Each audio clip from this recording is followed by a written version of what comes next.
राहुल तब सिर्फ 13 साल का था। उसने अपने पिता को हारते, टूटते और फिर अस्पताल के बिस्तर पर दम तोड़ते देखा। माँ की खामोश आंखों में सिर्फ एक सवाल था, क्या इंसाफ कभी होगा? उस दिन राहुल बच्चा नहीं रहा। उसका बचपन वहीं मिट्टी में दफन हो गया। उसके भीतर एक आग जल गई। बदला लेना था, पर एक लड़के के हाथ में उस वक्त सिर्फ लाचारी थी। वो शहर छोड़ गया, लेकिन सीने में एक सपना लेकर, एक दिन लौटूंगा, मजबूत बनकर, और हर जुल्म का हिसाब लूंगा। वक्त गुजरता गया। राहुल ने खुद को बदल लिया, पढ़ाई की, खुद को मांझ लिया और एक नई पहचान बना ली। वो अब वापस उसी शहर लौटा था, लेकिन इस बार अकेला नहीं। उसके पास योजना थी, हौसला था और दर्द की ताकत। कॉलेज में दाखिला लिया। उसे पता था कि विकास मल्होत्रा की बेटी भी उसी कॉलेज में है, नाजिया मल्होत्रा। जब राहुल ने पहली बार नाजिया को देखा तो वो कुछ पल के लिए ठहर गया।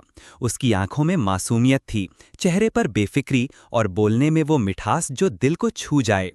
लेकिन उसे देखकर राहुल के भीतर कोई बदले की चिंगारी नहीं जगी, बल्कि एक अजीब सी शांति महसूस हुई। वो सिर्फ एक मोहरा नहीं थी अब उसके लिए। लाइब्रेरी में मुलाकातें शुरू हुईं। तुम हर वक्त इतने चुप क्यों रहते हो? क्योंकि शोर में अक्सर सच छुप जाता है। इस एक जवाब में राहुल का पूरा अतीत था, लेकिन नाजिया ने उसे टटोलने की कोशिश नहीं की। वो धीरे धीरे राहुल के पास आई, जैसे किसी टूटे इंसान को महसूस कर रही हो। उन्होंने साथ पढ़ाई की, घंटों बातें की, चुपचाप छत पर बैठना, एक दूसरे की आंखों में बोलना, सब एक आदत बन गया। कॉलेज फेस्टिवल की रात, जब सब लोग नाच गाने में व्यस्त थे, राहुल और नाजिया छत पर खड़े थे। तुमसे मिलकर ऐसा लगता है जैसे सब कुछ थम गया है। नाजिया ने कहा। राहुल बस उसे देखता रहा, नजरें जो पहली बार किसी को बिना डर के देख रही थीं। वो प्यार था, गहरा और सच्चा। राहुल ने पहली बार अपनी तकलीफें भूलनी शुरू की। नाजिया के साथ वो फिर से जीने लगा। एक दिन बारिश हो रही थी। दोनों कॉलेज की सीढ़ियों में छुपे थे। तुम भी अकेले हो ना? नाजिया ने पूछा। थोड़ा कम, जब तुम साथ होती हो। नाजिया हंसी और पहली बार उसका हाथ राहुल के हाथ में आया। उस स्पर्श में सुकून था। लेकिन किस्मत ने फिर एक वार किया। एक शाम दोनों एक पुरानी हवेली में गए, जहां नाजिया अक्सर फोटोग्राफी करती थी। उसी रात के कुछ घंटों बाद खबर आई, नाजिया की लाश हवेली के एक कमरे में छत से लटकती हुई मिली थी। रिपोर्ट ने लिखा, आत्महत्या। कोई सुसाइड नोट नहीं था, कोई गवाह नहीं, बस कमरे में बिखरे फोटो, टूटे कैमरे और दीवार पर एक अधूरी स्केच जिसमें सिर्फ 2 हाथ थे, एक पुरुष और एक स्त्री।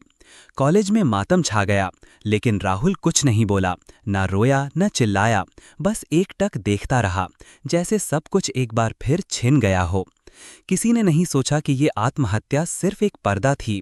राहुल ने भी नहीं बताया कि उस रात वो वहां गया था और वहां कुछ ऐसा हुआ जो कोई नहीं जानता। नाजिया की मौत के बाद उसकी छोटी बहन कृति ने खुद को सबसे अलग कर लिया, लेकिन कुछ दिनों बाद वो राहुल के करीब आने लगी। शुरुआत सवालों से हुई। तुम उसके कितने करीब थे? क्या उसने तुम्हें कभी कुछ बताया था? वो उस दिन अकेली क्यों गई थी? राहुल हर जवाब में चुप्पी बुनता गया, लेकिन धीरे धीरे ये सवाल दोस्ती में बदले। राहुल उसे बहन की कहानियां सुनाता, उसके लिए कॉफी लाता, उसे हंसाता। एक दिन जब कृति बीमार हुई, राहुल पूरी रात उसके पास बैठा रहा। तुम इतने अच्छे हो, बहन की मौत के बाद भी मेरे लिए इतना कर रहे हो। शायद इसलिए क्योंकि मैं अब किसी को नहीं खोना चाहता।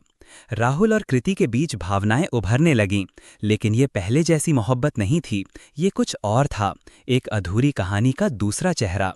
वो दिन भी आया जब कृति ने राहुल का हाथ थामा और कहा, अगर बहन होती तो शायद वो भी चाहती कि तुम आगे बढ़ो। राहुल ने सिर्फ सिर झुका दिया, लेकिन आंखों में नाजिया का चेहरा तैरने लगा। कृति ने राहुल के कमरे में एक दिन कुछ दस्तावेज देखे, विकास मल्होत्रा की पुरानी फाइलें, फैक्ट्री की जानकारी और पुराने बैंक स्टेटमेंट। उसे शक हुआ। फिर उसने एक पुरानी डायरी देखी, जिसमें कुछ पन्नों पर राहुल का असली नाम राहुल गुप्ता लिखा था। कृति को याद आया, नाजिया भी एक बार किसी राहुल गुप्ता के बारे में कह रही थी, जो उसके सपने में आया था। अब शक यकीन में बदलने लगा।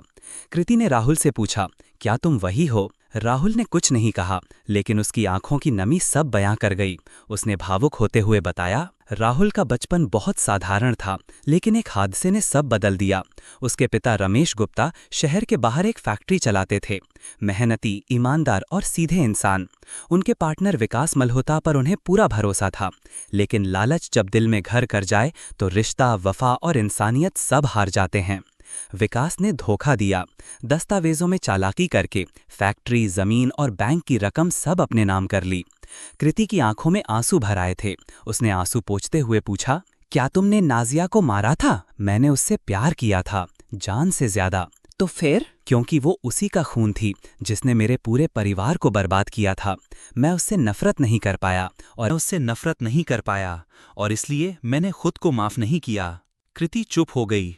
अब वो जान चुकी थी कि राहुल कौन है और क्यों आया था। कृति अब राहुल से दूर रहने लगी। कई दिन बीत गए, पर कृति मिलने नहीं आई।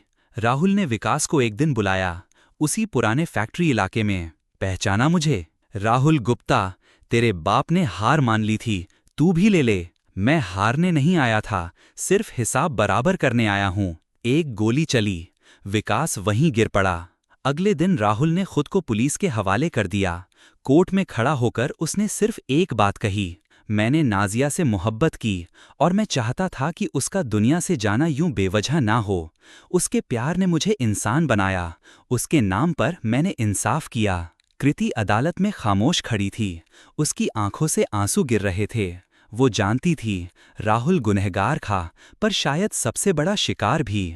कुछ सालों बाद कृति ने एक किताब छपवाई, नाम रखा तू जो नहीं है फिर भी है। लोग पूछते थे ये किसकी कहानी है? वो बस मुस्कुरा देती थी, किसी ऐसे की जिसने मोहब्बत और बदले के बीच फर्क मिटा दिया।